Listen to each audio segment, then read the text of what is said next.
வேதமே வெளிச்சம். இன்றைய தியானத்தின் தலைப்பு, சிறப்பாக செய்யப்படும் சிறிய காரியமும் ஆண்டவரின் பார்வையில் பெரிய காரியமாகும்.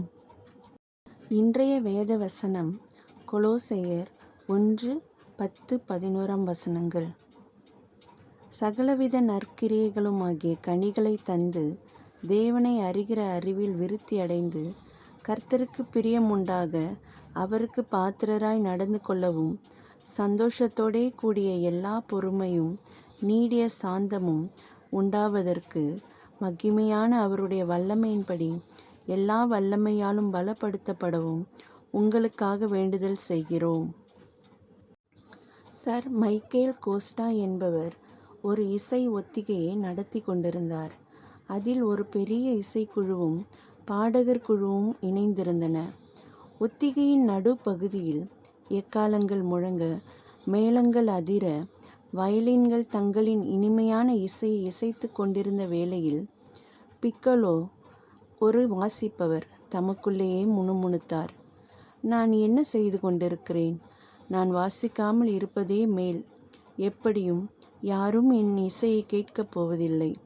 அதனால் அவர் கருவியை வாயில் வைத்திருந்தார். ஆனால் சத்தம் எழுப்பவில்லை.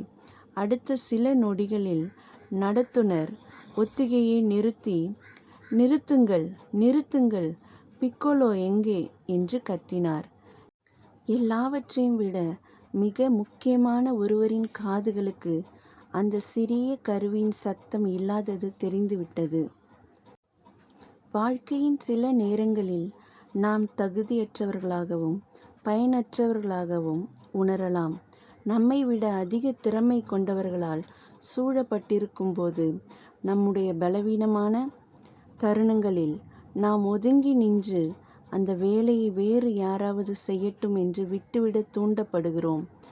நாம் அளிக்கும் பங்களிப்பு பெரிய மாற்றத்தை ஏற்படுத்தப் போவதில்லை என்று நாம் எண்ணுகிறோம். 5 அப்பங்களையும் 2 சிறிய மீன்களையும் கொண்டு ஒரு பெரும் கூட்டத்திற்கு உணவளித்த ஆண்டவரின் செயலில் உள்ள உண்மையை நாம் மறந்து விடுகிறோம். கர்த்தருக்காக நம் திறமைகளை பயன்படுத்துவதும் இதே போன்றதுதான். நமது திறமை பெரியதோ அல்லது சிறியதோ, நம்மிடம் உள்ளதை வைத்து நாம் சிறந்த முறையில் செயல்படும் வரை அந்த அர்ப்பணிப்பு முழுமையடைவதில்லை.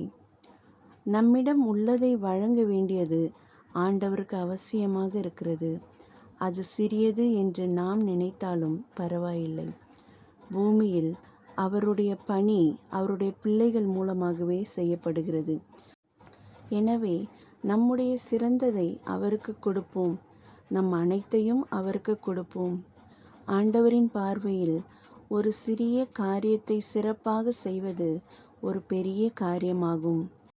ஆகவே நம் அனுதின வாழ்வின் காரியங்களை ஆண்டவரின் கரத்தில் அர்ப்பணித்து செயல்படுவோம். ஆண்டவர் நம்மை நடத்த வல்லவராயிருக்கிறார். ஆமேன்.